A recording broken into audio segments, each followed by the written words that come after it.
Okay, folks. So, Knicks dropped both nights of a back-to-back.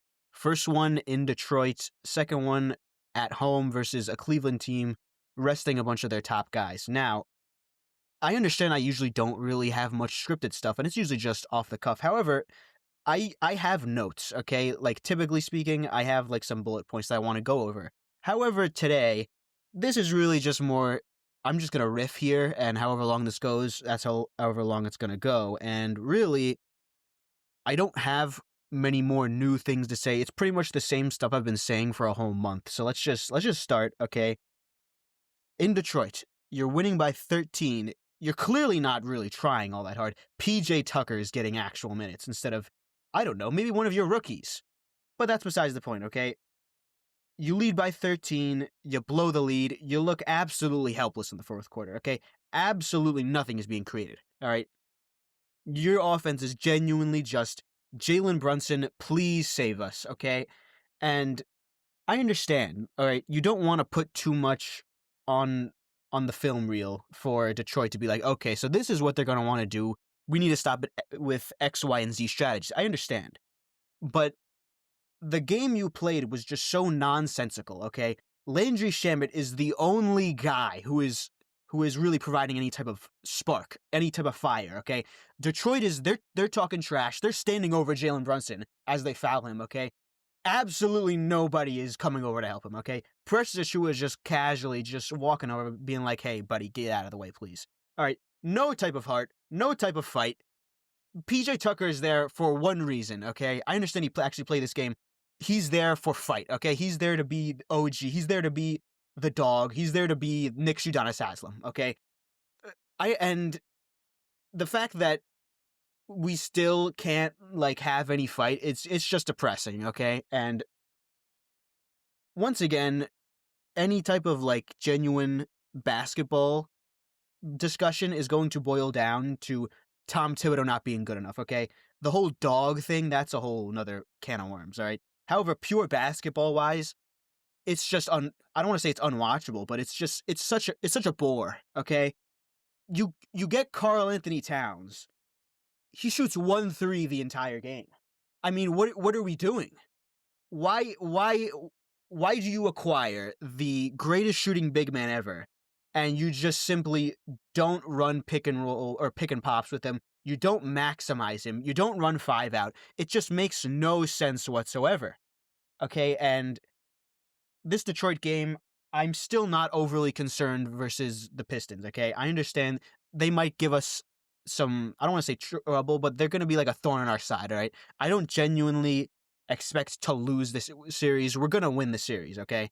But they're going to make it difficult, all right? They're going to, like, be pests, all right? And this team, in this game versus the Pistons, seemed very prone to, you know, falling into their trap of being pests and being annoying, okay?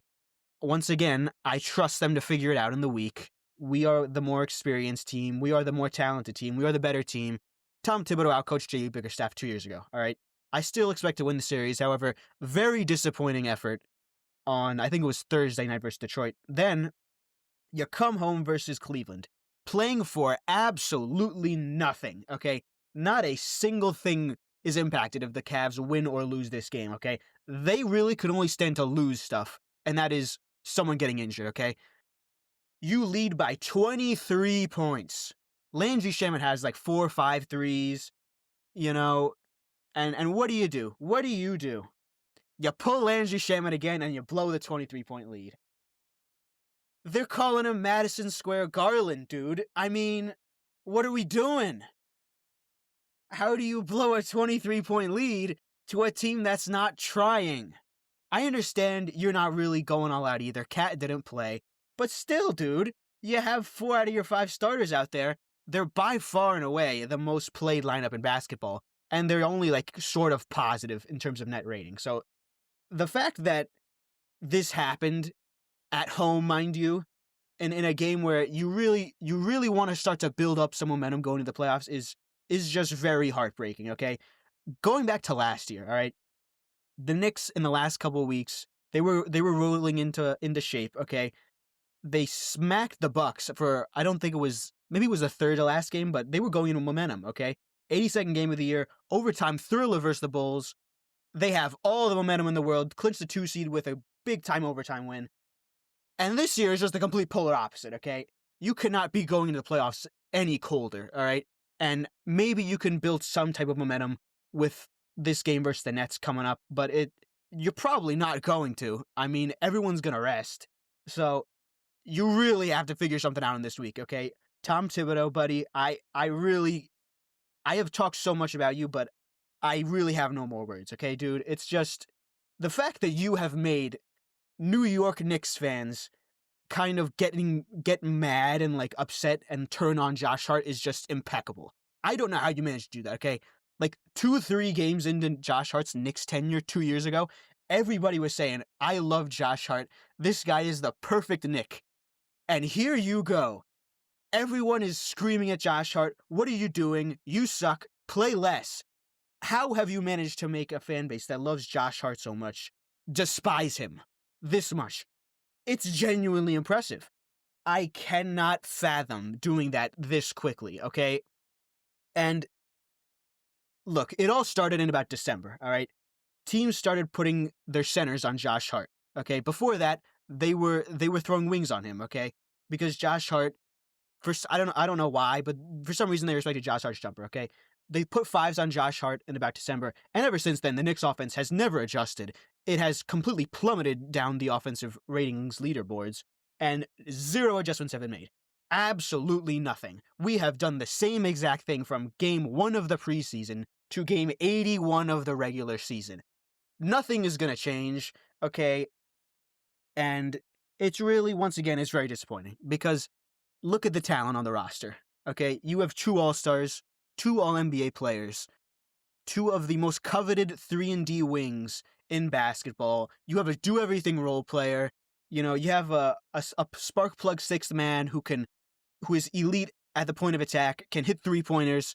And the fact that this is how the season went, that you tried absolutely nothing, is just heartbreaking, okay?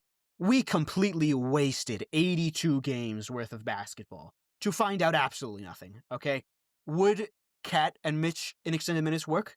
Maybe. Would Deuce McBride in place of Josh Hart with the starters work? It probably would, but guess what? We don't play it enough. We don't know. So, who knows?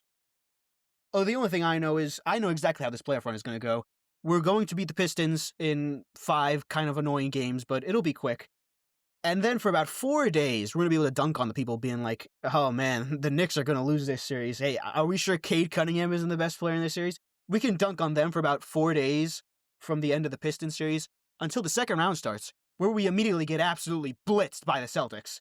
And after that, you're pretty much going to be the laughingstock of the league. You have to hope someone else goes out like the 2022 Suns and just gets sunned by somebody else in the playoffs.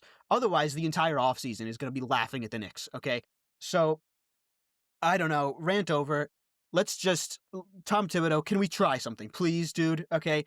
Just try. I promise it's not going to hurt, all right? You're 67 years old. You may as well try. You don't know how many more runs you have in you. It's probably going to be 1 more at this rate, because if we keep doing what we're doing, we're going to get pantsed on national television in the second round. So, anyway, that's that. Thank you for sticking out. I understand this is more of a, off-the-cuff kind of deal. Nothing really scripted, really, but thank you for your time. Appreciate you. Hopefully you're all having great days and great lives. I sure hope you are, but once again, appreciate your time.